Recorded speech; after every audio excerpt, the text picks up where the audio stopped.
Well, hello everybody. Thank you so much for tuning in. You're tuned into Refined Perspectives. My name is Tobani Vomendaba. And I am Buhlali Buzani. Well, thank you so much once again for tuning in to another spectacular episode of Refining Perspectives. Well, you better be sure that we are coming to you again to bring you a fun-filled and very educative episode of Refining Perspectives. Today, bro, we will be talking about one of our main themes on Refining Perspectives. Absolutely. Because when we conceptualized the show Refining Perspectives, in fact, it started as a podcast. Yeah. One of the main things was to actually ask the question, do we even know what time it is? Yeah. And do we even know what influences us? So the question of what time is it is very important for us to always go back into. We're still in the new year. Yeah. So I think it's really good that we have came back to the main theme of Refining Perspectives. Absolutely. To ask the viewer, to ask even ourselves. What time is it? What time is it? So please do stay tuned, call your friends, your family, and also don't forget to please subscribe on our YouTube channel so that you can always be up to date and catch up with us.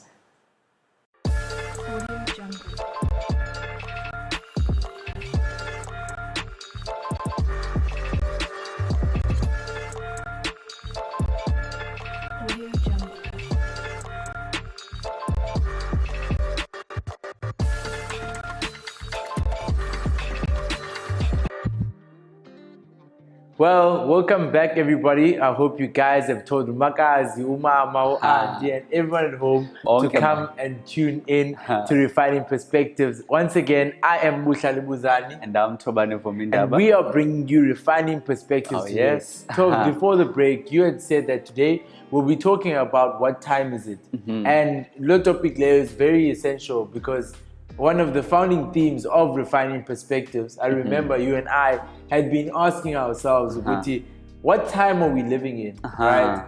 And we love always referencing like Eric Huxley when he talks about how the people will give away their freedoms in this time today, not the way that people used to give away their freedoms. Not out of force. Yes, but they will actually submit their freedoms. Yes, through pleasure. Through pleasure. So now that brings us to where we are right now. We're at a point where COVID-19 has affected us. I mean, we've lost people that we love, and not only that, but there's a lot of information that is circulating. I mean, there's also what we've recently been talking about, WhatsApp, of the data, where you were like, I mean, but it's been happening. It's been happening. You were able to go onto Facebook, and you'd get a notification of people you may know, whereas that person, you just added them onto your contact list. So that actually shows that this has been happening, but now they're just telling us it's going to be taken up a notch. So my question is now, how many things happen actually behind the scenes that as people we're not cognizant of on the day-to-day basis? Sure. And again, maybe just to come back a little bit from where we started as Refining Perspectives and the concept of, do we actually know what influences us? And now I think that question becomes even much more important when we are in such a time where there is so much. Brother, there is so much. Last week we were talking about this, the information that we are given, that we are from different sides of media, news outlet everywhere, to such a point sometimes we don't even know what to make of it. Exactly. And sometimes there's a certain narrative that is being forged to also shape how we think and how we do things. So again, really, we need to be able to ask ourselves, what time is it? Perhaps, bro, we're living in a time where we have no time to be present. So it's a time where we're not like from all angles, that you can't be present, you can't be here. Everything. And I'm sorry to interject there, but one person once said that we're living in an economy of attention. The way you're valuable today, it's your attention. Absolutely. People, everything, social media platforms, media, everyone wants only one thing from you, your attention. And Robin Sharma, he speaks about attention bandwidth. Because he calls it cognitive bandwidth. But now we're going to define it. Guys, take it. It's called attention bandwidth. So that means each and every one of us have in us the capacity of attention bandwidth. So if we don't own our attention bandwidth, then someone's going to dictate where our attention goes. And we need to know when it comes to attention, you only have about 100% a day. So each and every activity, each and every post that you indulge in, each and every information that consumes your mind, that's where you are depositing part of that 100% throughout the day. And now the thing is, if you have 100%, that means you are not dealing here with an infinite source. There's going to be a depletion. And here's the sad part. Now, when you try to actually focus on things that matter, when you try to actually give attention to things that actually matter, you find that now we can't. And this is something that is really affecting us as young people. And you know why is that, bro? Usually, the things that matter are those things that really demand of us to be present, right? Things that matter want us to come as our whole self. Things that matter don't allow for us to be partial in them. Zifuna sifike sisithi, si-experience, si-phayana, si-sonke, like, for example, spending time with your family. Your mom can tell when you're on your phone. Like you're not present. You're not present. They demand you to be present. So spaces that you, those spaces that demand of you, the whole of you, those are the important spaces. And now here's the thing that is happening, because now we are living in a culture and a society where we have fragmented attention, where you find that even when we are working, and this has been created, it's even by our cell phone. This is scientifically proven. Even when we're working, it's proven that most of, especially us as young people, we're working on our computers. Down here, it's my phone, keeping me busy. So my attention is fragmented between my work and my cell phone. And it has been proven long time ago that you can't give your 100% to any of the two things that you are actually dividing yourself, but you are actually going to give yourself less. Now you have said something that as Zonando's they want you whole. Now imagine if we have been now conditioned to be the kind of people about half there, meaning izinto ezibalekile manyani zizawusiphosa because we are not trained to give our all. One of the things we need to be cognizant of are habitual cycles, destructive habits, and when our attention is all over, like as you say, like like anyone, then we like your phone. If you make it a thing of constantly checking your phone, always checking your phone, instead of that sort of seeming as an indicator to you, it should indicate to one, but no man, you are distracting yourself. Like sometimes you do that thing because you want to be distracted. Exactly. So now it's supposed to indicate, but no, there's something that you are avoiding. There's something that you are not dealing with. You understand? So now if we don't attend to that, we end up becoming people that succumb to that vicious cycle. And so now you find that we are people who are constantly looking for a distraction. And now our phones and everything else that is around us provides that. You know, I just want us to look at the meaning of the word bandwidth. Bandwidth, when it refers to electronics, a range of frequencies within a given band in particular that is used for transmitting a signal. Then the transmission capacity of a computer network or other telecommunication systems. Number 2, the energy or mental capacity required to deal with a situation. See, the mental capacity required to deal with the situation. So we need to understand, when it talks about mental capacity, it talks about capacity, volume, and but it's finite. It's not infinite. So when we talk about attention bandwidth, once again, when we talk about attention bandwidth, we're trying to say that you don't have much attention to give during the day. Yeah, fun dude. Like Toban, I used to answer everyone's WhatsApp on my phone during the day. Like Umru could be asking me about weather or Muza. But you don't understand, when you answer 5 different people, five is different. You've consumed your attention bandwidth. Yeah. And the thing is, there was something else that you were busy with. Exactly. And you have got distracted from that to something else. And again, this is to bring out that we're in a society where these things are good for us. They help us. Your social media platforms, your instant messaging apps. But we need to understand that there's a flip side to them. So that we can be able to use them for our benefit in such a time as this. So that's why it's very important for us to have in mind that question, what time is it? Because see, what instant messaging, social messaging apps have done to us, it's exactly as you said, that divided attention. Because you remember, back then, people used to interact facially. Absolutely. You need to meet. And if I'm with you, I will give my 120% attention to you. But sometimes if the viewer at home, you know this, if you have many people on your WhatsApp, you go back on the moment where you even forget about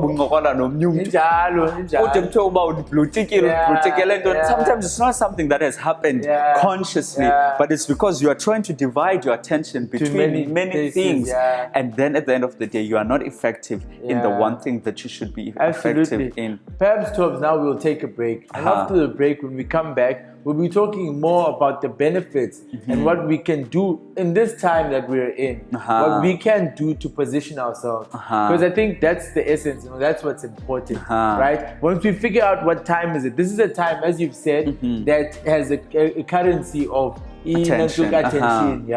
So now we need to understand, how do we position ourselves in the society today? Well, Mugele Kayage, as you have heard, it's time for us to find out really how do we, position ourselves so that what is now currently working against us may be able to actually work on our favor. Because the worst thing that you can have in life is to have an enemy that you don't know. But once you know your enemy, you know how to attack, you know how to fight against it. So please do stay tuned, and we'll be back right after this. In a world where there's so much information, do we know what shapes our ideas? Join Lebo and Musayo Refining Perspectives exclusive, talking leadership and more on Tuesdays on Radio 537. Well, welcome back. You are tuned into Refining Perspectives. Well, just before we continue, I just want to encourage you on Facebook, and of course you can find us on Instagram as Refining Perspectives. And subscribe on our YouTube channel. Well, before we went to the break, bro, we're still talking about the effects of the time that we are living in. Time where we find that Eonando ebalayo and the economy here to now thrives on attention. And we expounded on that, even bringing the examples of social media and digital platforms, kind of exposing and I think that then draws the importance of really us, we as indoor, that we pay attention to. Now there's a flip side to that coin, because we don't only live in a digital space. We are living today with COVID-19, which is in reality, as much as we would think and we would love to hope it's going to take maybe 3 months and then things will go back to normal. The reality is it's going to be quite a while till things even get to the new normal. Not even mentioning going back to what they were before. Because they won't. They won't. Now, maybe the question that I would ask you is, what does this then say to me? What does this then say to the viewer at home? Because now everything is unpredictable. The economy is unpredictable. There's a condo that gives you a sense of security. So what is this saying? And as I'm asking you the question, I'm just thinking, of a biblical reference where the Bible says that we ought not to focus on the things that are materialistic, but focus on the things that are above, because they don't perish. And I'm thinking that perhaps maybe, I don't want to say downgrade it, but bring it into the context of the world. Maybe we ought not to focus on the things that are superficial. Rather focus on the things that really matter. And bro, because the things that really matter, they bring us to our reality. I think COVID has exposed reality. And I think it's time now for us to get off our high horses and get back to the reality. I think that's what I would say, that we're not only experiencing losses with regards to the death of loved ones, like we're experiencing losses with regards to our businesses. We're experiencing losses in various different angles. And it's like the foundations are being shaken. And what that means is for us to then be sincere and genuine to the process. What do I mean by that? Get off your high horse. What does that mean? Let's stop being idealistic.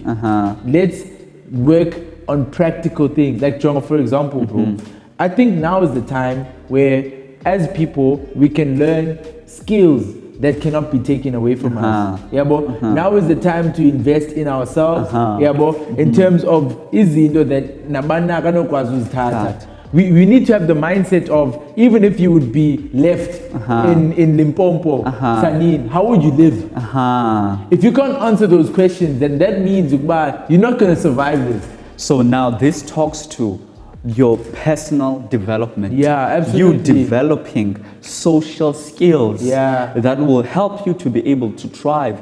Because one of the things that I've noticed that this pandemic has caused is for us to come back to the reality of, man, ngumntu ngabantu. Absolutely. You can't survive on alone. Your own. No, you can't. You need the people that are around you to help you. This is the time where you have seen even, people who were, and there's ones I began, but depending on one thing, I know that my life is sorted because no savings one. But your job is now threatened. Now you need to find an alternative. Absolutely. So we're becoming creative as human beings, and we are considering even different things on how to do things. And our generation is seen to be a generation that won't really have permanent jobs. We will be people that bump up. And in this case, it will work to our advantage. But instead of it being a weakness, it will be something that we will use as a strength. But also, I just wanted to emphasize that like now is not a time to be individualistic. Being individualistic means that you exist in a vacuum without a community, without people around you. Of how a simple concept like Taxify can thrive more in this economy more than our taxis in our industry. Right? But for the same trip on Taxify, if there's 4 of you, you guys can chip 5 rand, 5 rand, 5 rand. And at your expense, that will only be 5 rand. To get to where you want to be with the same 20 rand. But there's 4 of you who went on that trip. So what is that trying to show you? It's trying to show you that people now are going to look to save. And when people are looking to save, we're going to look to cooperate. That's the best way of actually doing it. Because one of the things that you will notice about trying to save and trying to preserve is that sometimes it can actually force us into also the negative side, where we try to be way too individualistic. To hold. No, now is not the time to hold. But it doesn't work like that. Holding won't help anything. Right now, it's the time to work with one another, to collaborate. But you can never collaborate to not understanding what do you bring to the table? What do you have to offer? What skill set of yours have you pruned? You don't know without anything that's tangible. As an individual. That way, also compete, add value. And I think now more than ever, it is time for us to bring back what we always talk about, that servanthood, that kind of a mentality. Because the level and the number of problems that are rising in society now are more than ever before. Yeah. And if we could capture that, we could actually have even better entrepreneurs in such a time as this. Bro, for example, like a friend of mine, right? I recently told him, but hey, yo, you know what?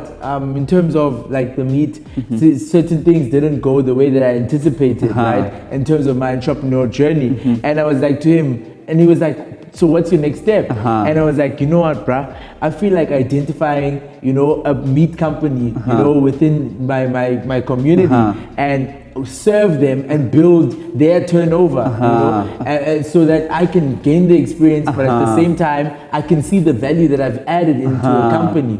And then he was like, bruh, are you serious? I haven't seen someone thinking this way, because only a defeated mindset.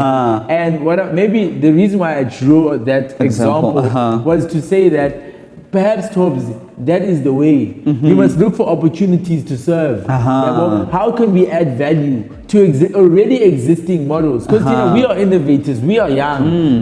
There are old people that own businesses that don't know what to do with them right now because they're not up to date with the current times. And perhaps what you are saying is actually the fulfillment, or rather the fullness of the quote that we usually have. Don't just look for opportunities, but become or create the opportunities yourself. And I think the best way to create the opportunities for ourselves, it is to have first the servant mindset, to serve, that willingness to serve, and two, then be willing to serve and actually solve problems. Exactly. Because there are multitudes of problems and that are if you want to arising. understand your value in our generation, you need to look at the amount of problems you solve. The amount of problems you solve will determine your value. And you don't need to go around chasing people. Your value will call the people towards you. Absolutely. So that's what I would say, and that's what I would give advice to many people. Like, I've got friends in PR, got friends in many, like, who are graduates and are unemployed. Reality is, it's just a paper. Yes, it's good to have the qualification so that we can be present in spaces, but the qualification is not enough. We've seen it. We've seen it, Tom. Now it's about practical work. It's about really understanding what value you're going to add into a company. Because even the model that we once had, even in fact our mothers had, you're going to study. After you study, you're going to apply for a job. After you apply for a job, you're going to get a job and then work there for 20 years. It's completely being shuttered down each and every day. Exactly. We see what it's not sustainable, and instead of being secure, unstable. Exactly.